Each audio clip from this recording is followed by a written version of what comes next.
Bonjour à tous et bonjour en effet à vous, Jacques Toubron. Bonjour. Après les attentats du 13 novembre, l'état d'urgence a été instauré en France, chacun le sait, dans un consensus quasi général. Un mois et demi plus tard, quel bilan vous en tirez, vous, en tant que défenseur des droits, c'est-à-dire en tant que récipiendaire de plaintes contre les abus de cet état d'urgence, c'est-à-dire les perquisitions abusives ou les assignations à résidence? Il faut d'abord dire que l'état d'urgence, c'est un état de droit exceptionnel pendant une certaine durée limitée. Ce n'est donc pas quelque chose qui est en quelque sorte hors la loi. Mais y a-t-il eu des dérives? Et ce qu'on constate aujourd'hui, c'est qu'effectivement, à la fois par les réclamations que je reçois, par le travail qui est fait par l'Assemblée nationale et le Sénat, c'est qu'il y a un certain nombre de dérives, ou plutôt d'approximations. C'est-à-dire que, en fait, les mesures qui ont été prises, perquisition administrative, assignation à résidence, ont été prises un peu larges. Un certain nombre de décisions des tribunaux administratifs l'ont déjà dit.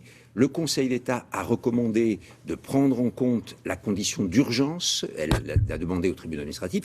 Et aujourd'hui, vous le savez, au Conseil constitutionnel sera examinée une question prioritaire de constitutionnalité, justement sur la manière dont la loi a été rédigée. A-t-elle été rédigée trop large ou, au contraire, est-elle normale? Alors, précisément, on va en parler, mais les excès, entre guillemets, de cet état d'urgence sont-ils évitables? Après tout, est-ce qu'il ne faut pas ratisser large, comme vous le disiez, lorsqu'on veut trouver des foyers terroristes, alors qu'on a vu, justement, le 13 novembre, que les mailles du filet policier n'avaient pas permis de prévenir le terrorisme? Cette question-là est une appréciation d'opportunité, ce n'est pas la mienne. Ce que je dis simplement, c'est que l'état d'urgence, comme tous les états, comme toutes les méthodes de cette nature, qui consistent à essayer de lutter contre des menaces à la sécurité, des menaces terroristes, implique des restrictions aux libertés, c'est clair. Mais il ne faut pas que cela se traduise par des privations de liberté. Et donc toute la question est de voir où la loi et où l'application de la loi met le curseur entre, d'une part, les exigences légitimes de la sécurité et, d'autre part, les garanties indispensables des libertés. On insiste aujourd'hui, M. Toubron, des privations de liberté?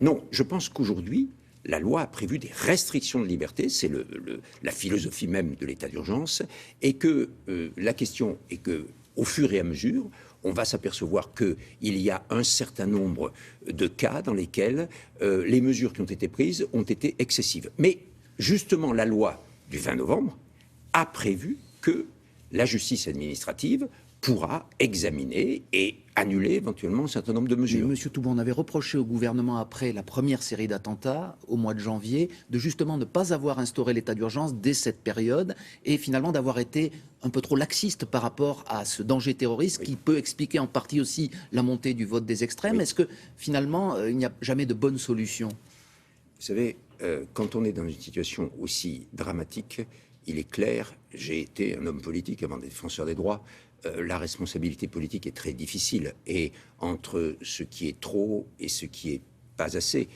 comme le président de la commission des lois l'a dit il y a quelques jours, ce qui est le plus important, c'est l'efficacité des mesures. Mais moi, le défenseur des droits, aujourd'hui, je dis que aucune mesure ne doit être prise qui mettent en cause les droits fondamentaux de quiconque vit sur notre territoire. C'est ça la base même de l'état de droit. Et donc ça veut dire que si pendant une certaine période on peut restreindre la liberté, il ne peut pas être question d'installer dans notre pays un état de droit qui serait moins respectueux des libertés que notre état de droit habituel. Alors vous le disiez justement, le Conseil constitutionnel va se prononcer aujourd'hui sur la conformité à la loi fondamentale des assignations à résidence qui avaient été prononcées contre des militants écologistes pendant la COP 21. Oui. Est-ce que vous espérez que le Conseil constitutionnel va donner raison à ces militants?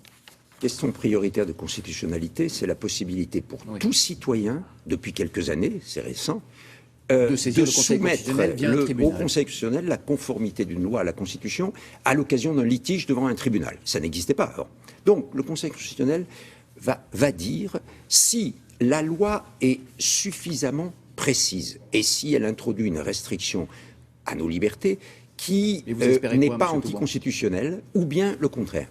Je n'ai pas d'opinion, mais je dis simplement que si le Conseil constitutionnel dit la loi telle qu'elle a été faite le 20 novembre ne respecte pas suffisamment les libertés, à ce moment-là, il y aura matière, effectivement, à la révision de la Constitution, dont on va parler demain. Et si, en revanche, le Conseil constitutionnel refuse la question prioritaire de constitutionnalité et dit non, la loi est correcte, contrairement à la demande des plaignants, si elle dit la loi est correcte, à ce moment-là, c'est vrai que la justification de la révision de la Constitution sera moins évidente. Mais vous espérez que l'état d'urgence, justement, va être instauré dans la Constitution? C'est peut-être le projet de loi qui sera discuté demain au Conseil des ministres. Vous répondrai, ça dépend pour quoi faire. Si c'est simplement pour inscrire l'état d'urgence, les mots état d'urgence dans la Constitution, alors que ça n'y est pas aujourd'hui, je pense que la mesure n'est pas très utile. Si c'est pour prévoir un certain nombre de garanties qui sont déjà dans la loi, ça leur donne une plus grande force. Et ça n'est pas inutile. Mais en revanche, si on met dans la Constitution des dispositions qui permettraient, et c'est tout ce que le Conseil d'État a examiné la semaine dernière, en donnant un avis qui était un peu embarrassé, je dirais, ou embarrassant pour le gouvernement, si en revanche la modification de la Constitution permet d'introduire ensuite un certain nombre, par la loi, de mesures plus restrictives de liberté, alors à ce moment-là, moi le défenseur des droits, je dis que cette révision de la Constitution serait grosse de danger. Et vous combattrez dans ce cas précis cette décision si elle est prise? Je ne suis pas un combattant politique, mais en tant que défenseur des droits, je dirais mon opinion, comme je l'ai dit il y a quelques jours sur la déchéance de la nationalité, où je me suis prononcé très clairement contre cette disposition parce qu'elle introduit deux catégories de citoyens. Monsieur Toubon, c'est vrai qu'on est finalement dans un paradoxe. Vous avez été un ministre appartenant à des gouvernements de droite, ministre de la Justice, appartenant à des gouvernements de droite, critiqué à l'époque par la gauche, et aujourd'hui vous êtes en quelque sorte la vigie, le censeur d'un gouvernement de gauche au nom de ce respect des droits de l'homme. C'est un peu paradoxal dans votre parcours politique. Des droits fondamentaux qui a été mis en place il y a quelques années, en 2011. Nous n'avons aucune couleur politique, nous n'avons qu'une seule couleur, les droits de l'homme, les droits fondamentaux, c'est-à-dire l'égalité de toute personne devant la loi et par la loi. Eh bien, vous entendu. Merci beaucoup, Jacques Toubon. C'est à vous, Thierry. Très bonne journée. Merci beaucoup. Belle journée à vous, messieurs. On s'absente quelques secondes et on retrouve juste après Yann Lavoie.